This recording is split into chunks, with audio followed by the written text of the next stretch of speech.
Hi and welcome to the Ruben Tuesday. My name is Ruben and this is my review for Netflix's original film, The Highwaymen.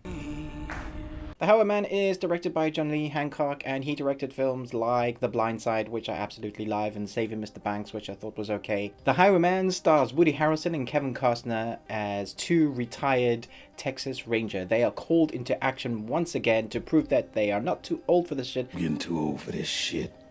To hunt down the infamous Bonnie and Clyde. And if you know anything about the Bonnie and Clyde story, you'll know how violent it is, but they were also considered to be kind of Robin Hood heroes, which is weird considering how many people they killed. Ah, Judas Priest, get in. John Lee Hancock is a fantastic director when it comes to filming vast open landscapes, so it really has a filmic presence. When you watch one of his films, I feel like it's almost like an epic, and this one I was pretty excited for. When I watched the trailer and I did a trailer reaction for it, I was kind of really hyped for this film, and I'm really sorry to say that I really struggled with this film.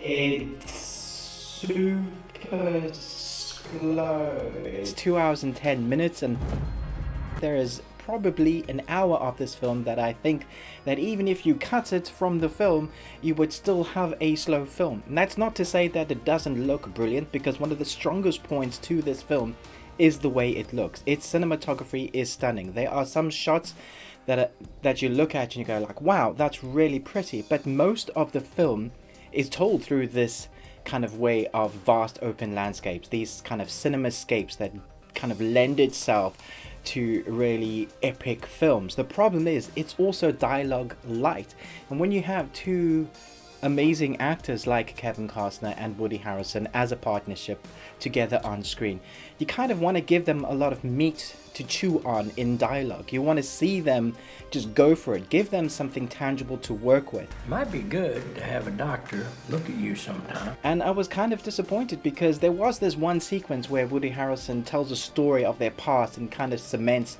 their relationships of what they've gone through. So, and this one dialogue sequence was fantastic, and I was like, man, I needed so much more of that in this movie. Might be good to have a doctor look at you sometime. Their relationship on screen is great, but I wanted more, and occasionally Woody Harrelson would do a lighter dialogue scene and he would lighten the mood, because it is quite moody. The Kevin Costner character, his character he just kind of has this broodiness along with him, and you get the reason for that is because he's having to go back into a job that he kind of left alone, and also his wife doesn't want him to go there. I'll come back.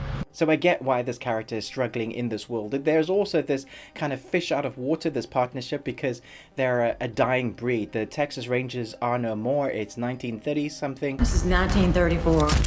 And their Texas Rangers have been disbanded, so they're this dying group, the last of their kind of, and in amongst the technology that's growing, and there's wiretaps and new weapons that they're not used to, and so you get these two guys in this sequence, and it should be amazing. And there are times when I thought, wow, that was really cool.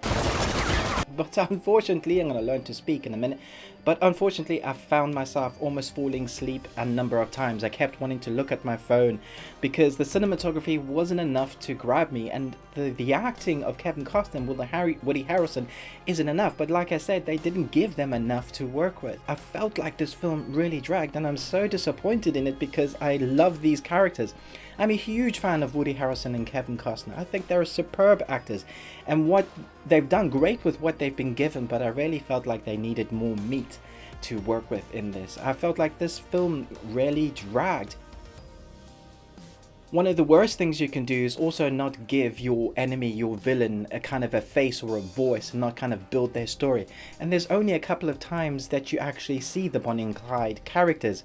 It's all about this journey of these two lawmen trying to track down Bonnie and Clyde and outwit them amongst these other enforcers. There's over 1,000 cops that are trying to catch Bonnie and Clyde, and so you have these two lawmen that are also trying to do that, and it's this really slow chase sequence because you never really see them together. There are altercation moments in it occasionally, but it's more about the story of these two guys still trying to be relevant in this world, and I think it works at times, but for the most part I was just like, get to the point already. Is there going to be some sort of movement in this story that's going to keep me awake? I don't know what to say. Like, I really wanted to love this film. I do think there are strong things in this film. Like I said, the cinematography, and when there is strong dialogue for the actors to work with, I think they do a fantastic job. These actors are amazing. Three Billboards was one of my favorite films in the last few years. I think Woody Harrelson was brilliant in that. Kevin Costner has done superb acting. You had to have talent to get published. I was really hoping that this was going to be the epic of Kevin Costner once again and Woody Harrelson, a partnership that, you know, people want to see. But unfortunately, I felt this was really dragged. I'm going to give this film a C. I feel like it's a good looking film, but it's super slow. I have no doubt that some people will love it. But in myself, maybe you have to be in the right frame of mind or the mood to really appreciate the kind of art and craft of this film, because it is crafted well. It does look pretty, the actors do a good job, but it's super slow. Let me know what you thought about this film, or if you're excited to see this film, in the comments below. I'd love chatting to you guys there. Let me know if you think I'm totally off the mark and this was just brilliant all around. I'm open to hearing your arguments about that as well. But most of all, until next time, remember, live long and Tuesday.